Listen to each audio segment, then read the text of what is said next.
aqui, que foi restaurada, sua audiência, bem bacana, pela sua companhia. E o programa Minha Cidade, dos costumes que as pessoas tinham na época dessa arquitetura, num local muito histórico, uma casa que ainda hoje é muito rica, José Lins do Rego viveu muito tempo, se inspirou, um local muito bacana, toda a sua obra. Está abrindo as portas para o empreendedorismo, beleza, um local que esse engenho aqui tem muita história, né? E a gente vai fazer uma imersão para nessa história aqui, para mostrar como era esse engenho lá do século XIX, início do século XIX, 1834, 35, como era a casa por dentro, que foi restaurada, está bem bacana. Você vai conhecer detalhes, né, dos costumes que as pessoas tinham na época dessa arquitetura, desse local.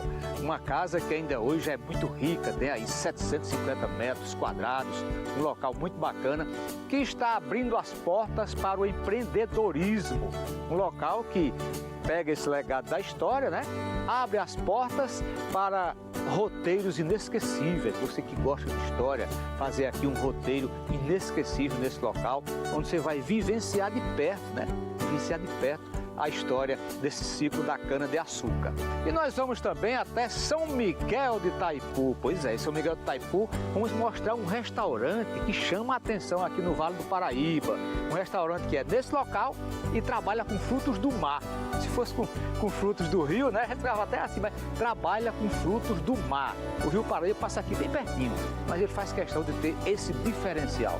Então a gente vai até lá para mostrar para você o que é que esse restaurante oferece aqui no Vale do Paraíba, quais são os pratos e como é que está, né, a atenção do público aqui para esse restaurante. Tudo isso e muito mais agora no Minha Cidade, que já está no ar.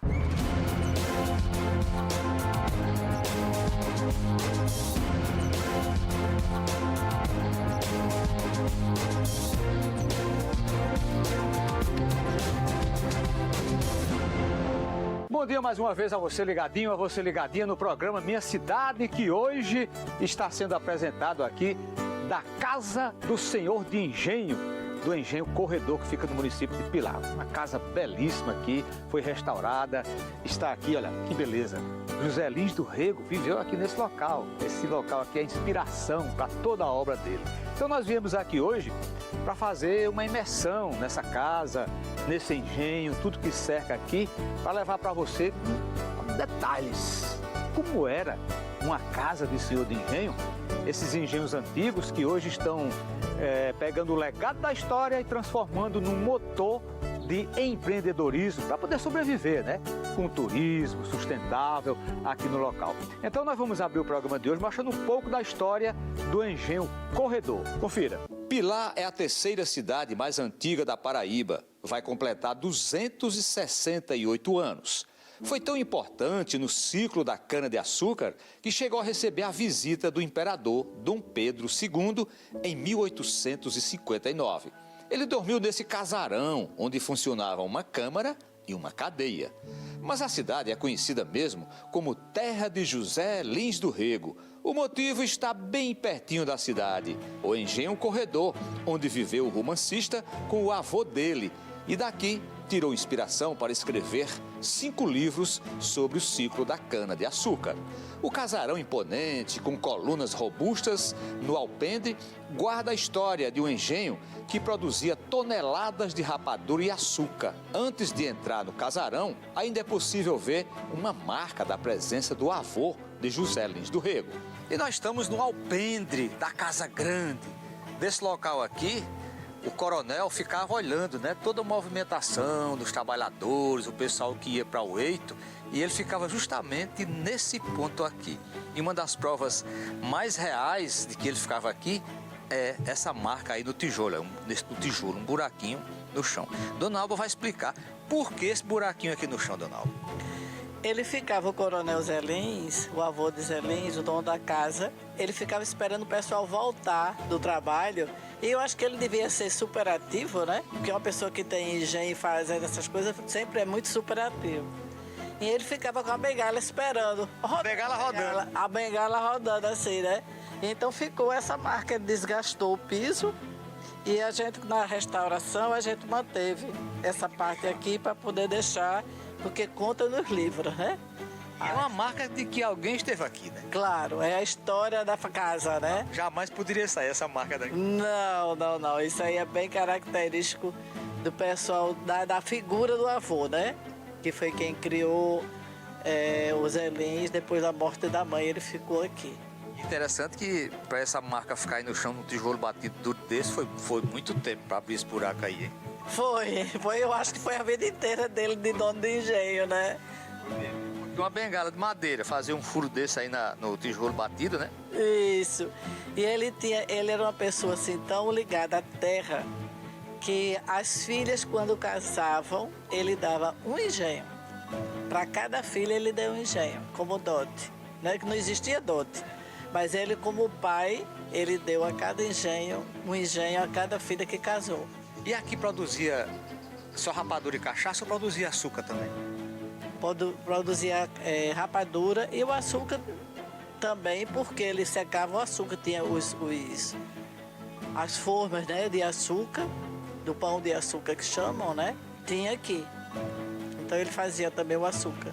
E era muita gente trabalhando aqui. Com certeza. Devia ter, eu acho que os 2 turnos completos, cheios de gente, né? Na época tinha a história de você pagar a moradia da fazenda com um dia de trabalho, né? Então... Segurava. Depois é que não acabou, né? Teve escravo aqui? Lá atrás, sim. Aqui é do início do século XIX, eu acho que teve, né? Porque não tinha liberdade ainda. Nem senzala? Lá na frente, aquele prédio da entrada, aquilo ali é a antiga senzala, que era chamado da entrada. Porque era um ambiente justamente só de lá do eito, né? Porque aqui os escravos que dormiam na Casa Grande eram os escravos próprios das casas grandes, né? Que eram os escravos, escravos criados, que foram criados na propriedade, eles tinham o manejo da mesa, era quem fazia os doces da Casa Grande. Servia os patrões, né? É todo um diferencial, né? E existia também o laço também. De confiança.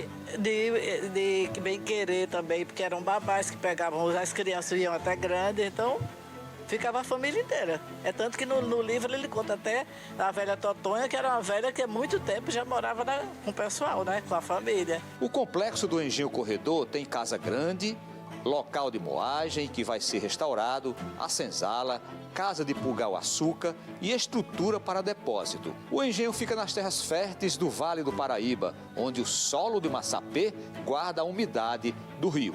Aqui a geografia não é apenas cenário, é destino. O Engenho Corredor surge na paisagem como um sentinela do passado.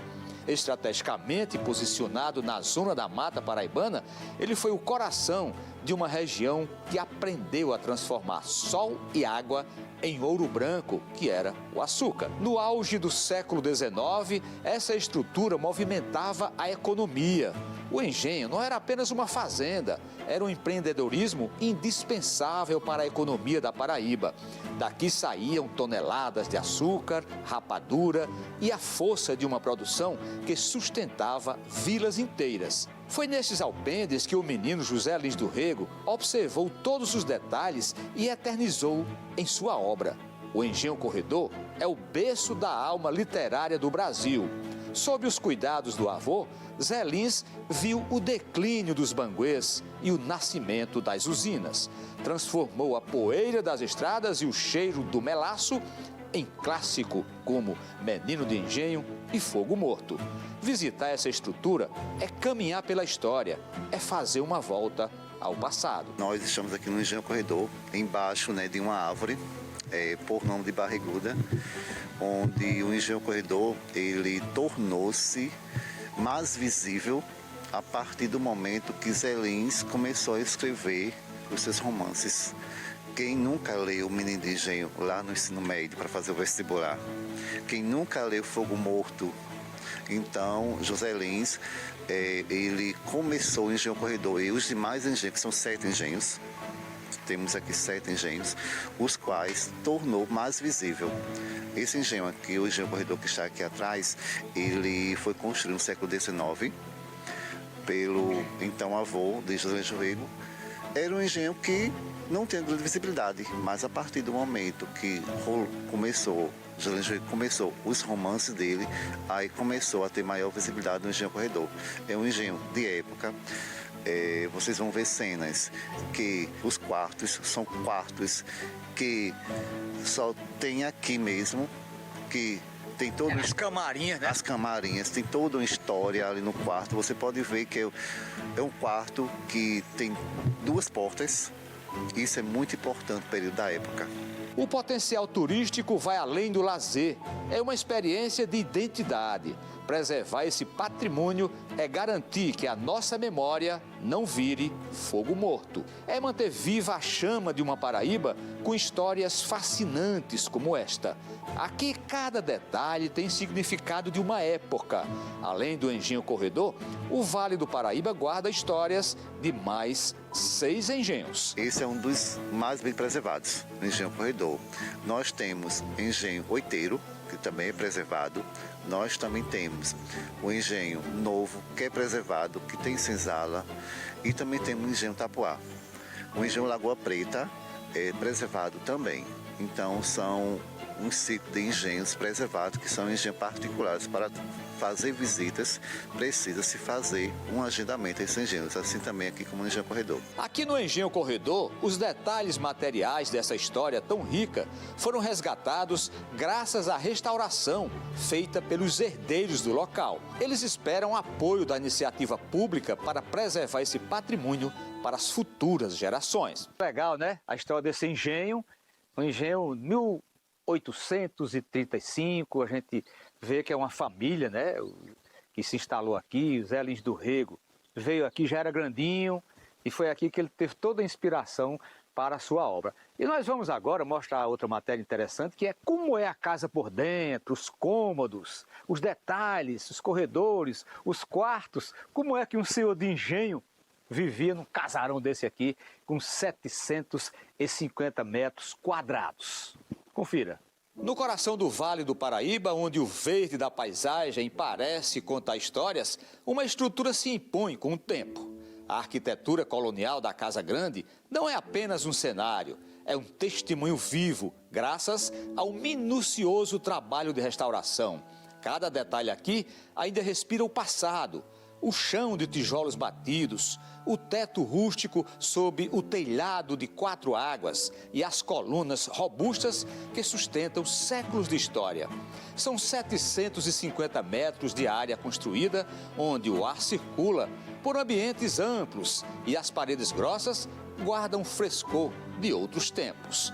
Caminhar por aqui é como folhear um livro de José Lins do Rego. Cada porta pesada revela um detalhe de uma Paraíba que ainda pulsa. Nós estamos agora aqui na sala de jantar da casa. Para você ter uma ideia, essa casa tem 750 metros quadrados. Uma mansão, né? Imagina fazer uma casa dessa hoje, quantos não seria, né? Olha o tamanho da mesa. Cadeira à vontade para receber os visitantes, os cacheiros viajantes. Olha esses móveis aqui são móveis ambientados, né? Não são da época. A dona Alba, que herdou isso aqui, investiu muito para deixar mais ou menos parecido com a época. Mas aqui tudo que ela fez é dentro dos padrões, né, do Instituto Histórico. Aí, o piso é igualzinho que era, ela restaurou. E agora chegamos na sala. A sala de estar muito ampla também, tem aqui ó, um ferrinho de engomar da antiguidade, de brasa, botava a brasa dentro, soprava, a brasa subia para passar a roupa, né? Eu já estou da energia daquele tempo, não. Esses móveis também aqui são móveis ambientados que ela conseguiu para dar um tom, né, de história a essa fazenda que, segundo os historiadores aí, foi 1834, 1835, né, que surgiu. Olha só a vitrola, isso era um luxo, né? Ainda hoje é um luxo, né? Mas na época só tinha isso. E aqui até que funcionava, mas os visitantes aqui já quebraram, né?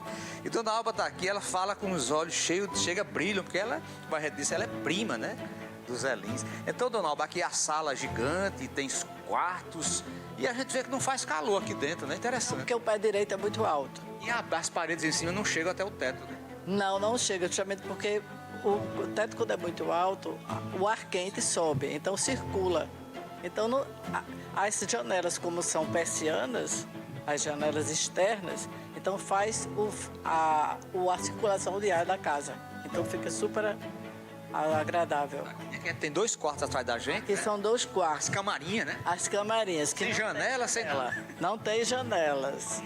Porque as moças não tinham janela para pular, nem para aprontar. Fugir. Para fugir, E essa sala, ela foi restaurada porque essa era uma sala dos quartos. Essa sala era uma sala íntima. Essa abertura foi feita já depois, porque foi uma abertura que foi feita para ficar uma sala mais de convivência, como vamos dizer, né? E a sala de jantar ter um espaço também para você conviver, conversar, servir cafezinho, essas coisas. Mas essa sala era fechada para os quartos. Tem outro quarto lá atrás. Tem outros quartos que eu deixei reservados. Quantos ao todo? Lá atrás seriam mais 4 quartos. 7 quartos a casa tem. 7 quartos. 6 quartos. 6 quartos. E em um desses, a mãe legítima de Zé Lins morreu. Foi onde ela teve o parto, que ela teve um parto que ela já tinha Zé Lins. E antigamente era um costume da pessoa, quando ganhar neném, vir para casa da mãe e do pai. Então ela veio, teve complicações no parto, porque a criança estava morta. Então morreu ela e a criança. Porque hoje é um problema, imagina antigamente. Não é uma fazenda, longe de tudo, longe, né? Existiam as parteiras, mas elas não puderam fazer nada, né? Então aquela história do tiro foi uma imaginação dele para começar o livro. A imersão continua nos detalhes. O mobiliário da época divide espaço com registros raros. Nas paredes, fotografias eternizam o autor de Fogo Morto e seus amigos escritores. Mas há também registros de visitantes temidos que impunham o respeito pelo cano do fuzil. O bando de Antônio Silvino, os cangaceiros, fizeram questão de pousar para as lentes das dependências do engenho, deixando um rastro de lenda nas paredes. Na sala de visitas, o comando da época está nítido na imagem que reúne o tio de José Lins e seus 2 irmãos, senhores de engenhos também. Então, dona Alba, essa relíquia aí, o coronel está do nosso lado esquerdo, né? Esse aqui. Esse é o coronel Zé Lins, que foi quem que chegou, que fez a casa, quem construiu. O nome dele é Zé Lins, como o Zé Lins neto, que ele criou, e o Zé Lins, o pai, o avô dele, que era costume o primeiro neto homem se chamar o nome do avô, no caso Zé Lins, né? Coronel Zé Lins. Seria esse que no livro ele fala Zé Paulino. Ele mudou, né? Ele mudou. Aqui a Joca era o João de Maravalha, Joca de Maravalha, e esse aqui é o desembargador Lourenço. Todos os 2 eram bacharéis em Direito. Mas esse Lourenço, ele foi para Itambé, para Pernambuco, certo? E lá ele se tornou desembargador. Ele tinha também fazenda para lá, para Itambé. Agora você veja, tinha os 3 velhos e tinham irmãs, só que as irmãs não aparecem no... Era tudo irmão aí, era? Eram os 3 irmãos. Mulheres não apareciam. Não apareciam em foto. Mas o engenho não era feito apenas de descanso e visitas. Onde o açúcar era beneficiado, a tecnologia da época foi restaurada, revelando o motor da economia na região. No salão, as peças de madeira esculpidas mostram a engenhosidade de um tempo manual. E nós estamos agora em outro local que guarda muita história, muito significado, que eles chamavam na época a Casa de Purgar. Eu vou conversar com a dona Alba aqui, que ela vai explicar o que é esse verbo purgar, essa casa aqui. Dona Alba, eu estou encantado com a preservação, o restauro que a senhora fez aqui. Buracos, tem muita coisa da época aí, esses utensílios, que a senhora vai explicar pra gente o que é. Começa pelos utensílios antigos aí. Aqui era um que se chama pão de açúcar, que quando o mel vinha do engenho, eles eram colocados aqui em cima de uma madeira com os furos, que depois vai ser mostrado, e eram colocados de ponta cabeça. Esse furo era para baixo. Desse furo, o açúcar, o melaço que vinha do engenho, da fábrica do engenho, vinha, açucarava. Então ele escorria. E esse mel que escorria chama-se mel de furo. Então aqui depois de mel de furo, o açúcar que escorria o mel de furo era colocado em cima das mesas de madeira. Aquelas mesas ali do outro lado, e tem umas rodinhas embaixo, né? É porque elas são móveis, elas são empurradas para fora. Elas iam para fora para levar fora pro sol. Aí eram colocadas 2 mesas fora com açúcar espalhado em cima para secar durante o dia. E durante a noite era recolhido. Então esse era um trabalho para fazer o açúcar ser seco para depois ensacado. E esse buracão aqui? Era justamente onde eram colocados o tapete de madeira com os furos e colocados os pães de mel em cima dos pães de açúcar, de virado de ponta cabeça, que era justamente colocado para açucarar. Era um trabalho. Mel açucarar. Era o trabalho. Com esse tesouro restaurado, a família que atua como guardiã desse patrimônio agora olha para o futuro. O objetivo é transformar essa herança em um destino vibrante para o turismo regional. A gente tem o projeto de transformar essa região mais num polo turístico, com o objetivo também de gerar emprego na região.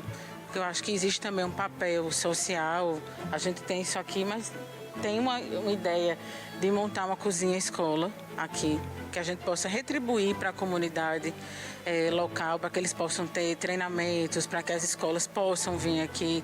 A gente tem o plano também de cobrir o engenho, que é a última parte que falta do sítio do tombamento mesmo. A gente já tem agora o madeiramento, as telhas, falta um pouquinho de verba para finalizar ele e deixar do jeito que a gente quer. A gente espera que em breve a gente consiga isso. Muito legal, né? Os detalhes aí que até eu fiquei surpreso, inclusive com o nível de preservação aqui e de restauração. O pessoal, os donos desse legado histórico, arquitetônico, investiram aí muito dinheiro do bolso, né? Estão investindo do bolso, não tiveram ajuda ainda aí do poder público, estão investindo e pensando no futuro em reabrir isso aqui. Já está aberto, né, para visitação, mas muito limitado ainda, porque precisa ligar, né? Vem grupos aqui, vem escolas, professores de universidades, você tem que ligar, tá? Mas a intenção deles é abrir esse local que realmente é belíssimo. Você quando entra aqui, você fica deslumbrado com os detalhes, com a história, principalmente para quem gosta do ciclo da cana-de-açúcar, né? E lembrando que isso aqui, Zé Lins do Rei que levou, né, esse nome aqui para todo o Brasil, para todo mundo, né? Foi Zé Lins do Rei que teve a inspiração justamente nesse ambiente que nós temos aqui. Então vale a pena você fazer uma visita ao Engenho Corredor, fica aqui lá pertinho de João Pessoa, meu amigo.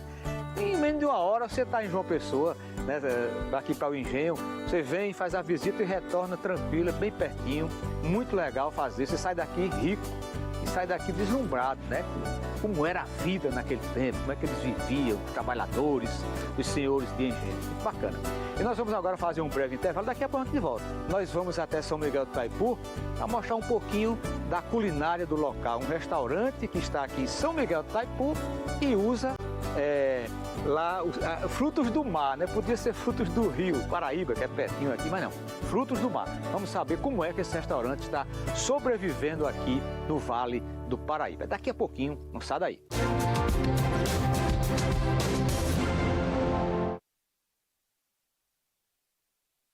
Tem coisa que só mãe faz. Acorda. Ela cuida, mesmo quando você diz que não precisa. Já comeu? Ela insiste, mesmo quando você reclama. Leva um casaco. E faz tudo do jeito dela, porque só ela sabe cuidar assim. Coisas que só mãe faz. Dia das Mães é na TV Arapuã. Oferecimento: Limpa Estoque Lojão Rio do Peixe. É pra zerar tudo. Dia das Mães é no Mega Atacarejo. Economia e ofertas com muito amor. Neste Dia das Mães, Aleph, presentei com visão e estilo. Vai construir ou reformar? No Lojão da Econômica você encontra qualidade e preço baixo de verdade. Vai ter informação sim, mas também vai ter empatia, vai ter a realidade das ruas, o desafio do dia a dia, trânsito, segurança, mas acima de tudo, vai ter gente cuidando de gente. No Brasil ele assiste na televisão direto. Eu posso tirar uma foto? Claro, meu irmão. A senhora tomava café comigo, agora vai almoçar comigo. Por trás de cada problema existe uma história. E por trás de cada história existe alguém que só precisa ser ouvido. Cidade em Ação, agora ainda mais perto, ainda mais humano. A gente estreia dia 4 de maio. Eu te espero. Só vem, só vem.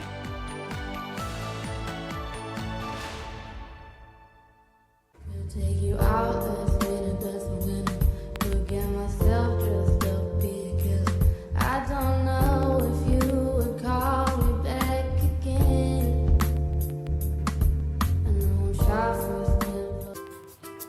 Eu comecei como mesária em 1974. Em 2026 eu quero ser mesária pela primeira vez. É importante contribuir para todo mundo ter eleições justas. A gente se sente útil e valorizado. É muito gratificante. Seja mesária ou mesário voluntário. A democracia nós fazemos juntos. Justiça Eleitoral, a justiça da democracia. Vai ter informação sim, mas também vai ter empatia, vai ter a realidade das ruas, o desafio do dia a dia, trânsito, segurança, mas acima de tudo, vai ter gente cuidando de gente. No Brasil ele assiste na televisão direto. Eu posso tirar uma foto? Claro, meu irmão. A senhora tomava café comigo, agora vai almoçar comigo. Por trás de cada problema existe uma história. E por trás de cada história existe alguém que só precisa ser ouvido. Cidade em Ação, agora ainda mais perto, ainda mais humano. A gente estreia dia 4 de maio. Eu te espero. Só vem, só vem.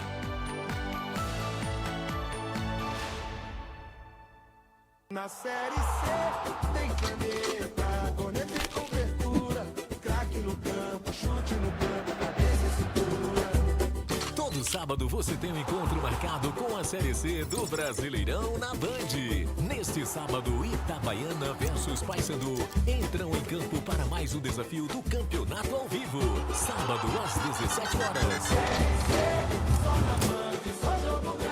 Série C na Band, só jogo grande. Estamos de volta com o programa Minha Cidade, que hoje está fazendo um passeio aqui no município de Pilar. Está sendo apresentado da Casa do Engenho Corredor, a Casa do Senhor de Engenho. Foi aqui que Zé Lins do Rego teve toda a inspiração para escrever toda a sua obra. E nós vamos agora para outro exemplo de empreendedorismo, que é o restaurante chamado Peixada do Val, que fica em São Miguel do Taipu. É um restaurante aqui no Vale do Paraíba, longe do mar, mas que vende frutos do mar. Os pratos principais são formados com frutos do mar. Confira. A viagem pela rota turística dos engenhos em Pilar ganha um novo capítulo quando o assunto é paladar. Para quem busca uma gastronomia variada, a parada seguinte fica logo ali, na vizinha São Miguel de Taipu. Apenas 10 minutinhos de estrada separam o patrimônio histórico de um fenômeno que vem conquistando a região, a Peixada do Val. O diferencial salta aos olhos e ao gosto também. O local oferece um cardápio vasto, mas o que realmente chama a atenção é a especialidade em frutos do mar, uma aposta ousada para quem está longe do litoral. Você com 5 anos já está consolidado aqui com o seu diferencial, mas além do tradicional tem muitos pratos, né? Tenho sim, vários pratos à la carte, também para 2, 4 pessoas, peixe, posta, muqueca, caldeirada, filé parmegiana e muito mais. Também temos os petiscos, os executivos e também fazemos parte aqui do Céu e Serve. Aqueles que não querem esperar, chega e fazem seu prato rapidamente, almoçam e vão embora. Mas seu forte aqui é o fruto do mar ao lado do Rio Paraíba. Isso, no momento o forte aqui é o fruto do mar. Fruto do mar, você tem o que tanto? É caldeirada, né? O peixe para 2, 4 pessoas, posta, muqueca e camarões à grega, camarões no molho de coco e muito mais. O pessoal aqui da região gosta mais. É novidade fruto do mar, né? Para eles aqui, eles pedem muito esse prato. Isso, sim. Principalmente a muqueca e a caldeirada e o peixe inteiro para 2 e 4 pessoas. Mas por trás de cada prato há uma história de coragem. Valdeci Barbosa, conhecido por Val, é um mestre da cozinha que decidiu silenciar o barulho das cozinhas famosas de João Pessoa para ouvir o chamado das raízes. Quando a pandemia paralisou o mundo, Val apostou cada centavo guardado em um mercado que a cidade ainda não conhecia, o frescor do mar no coração do Vale do Paraíba. O que começou como um risco, hoje é um exemplo de empreendedorismo que deu certo. 5 anos depois, o time cresceu, vai ao trabalho ao lado da esposa e mais 3 funcionários, quebrando barreiras geográficas e levando o sabor da costa para a mesa das cidades vizinhas. E o sucesso é tanto que uma nova unidade já está saindo do papel. Então você tem outros restaurantes semelhantes ou você é único aqui com esse tipo de empreendedorismo? No momento aqui eu sou o único, né? Assim, com frutos do mar. Tem alguns aí já. E se Deus permitir, estamos abrindo um aqui próximo na BR. Outro restaurante? Isso, aqui na Federal, do lado da Federal. E eu creio que Deus está aprovando. E é com fruto do mar também? Também. É o carro-chefe? Isso, o mesmo cardápio com frutos do mar. Porém vai ter churrasco também. Mas é peixada do Val. Crescendo, graças a Deus. Em nome de Jesus. Entre as opções, o carro-chefe é o filé de peixe torneado com legumes e arroz. Um prato sofisticado, mas que o chefe garante. É fácil de produzir na cozinha de casa também. Val, então você vai mostrar pra gente aqui um dos seus principais pratos, que é o filé de peixe com legumes torneado. O que é que leva esse prato? Sim. A gente salteia, né? Os legumes torneados com cebola e alho, já cozido. Aí tem um filé de peixe, selamos de lado e outro, arrumando nos pratos, tem o arroz à grega. Um legume simples, o prato, mas porém bem arrumado e sofisticado. Qual peixe você usa? Atum, filé de atum no momento. E esse prato sai muito aqui? Sai bastante. Simples de fazer em casa, né? Simples de fazer, também o mesmo peixe também a gente usamos para muqueca.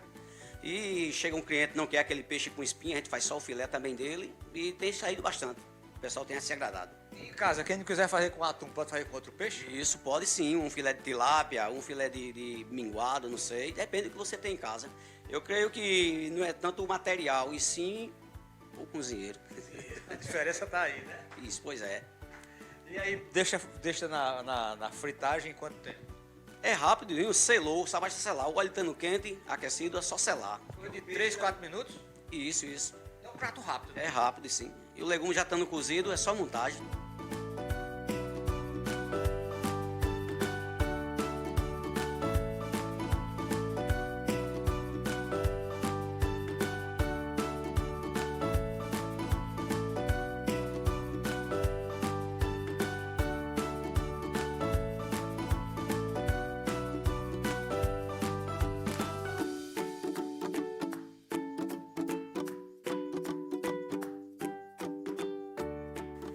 Cheiro verde. E está pronto o prato. Cheiroso. Isso. Acompanhamento, um acompanhamento leve. Um prato leve, simples de fazer e bem servido. Custo-benefício bom, né? Bom, muito bom. Mas em casa sai barato e aqui também. Com certeza. Com a experiência de quem já passou pelas melhores cozinhas da capital, Valdeci Barbosa se consolidou.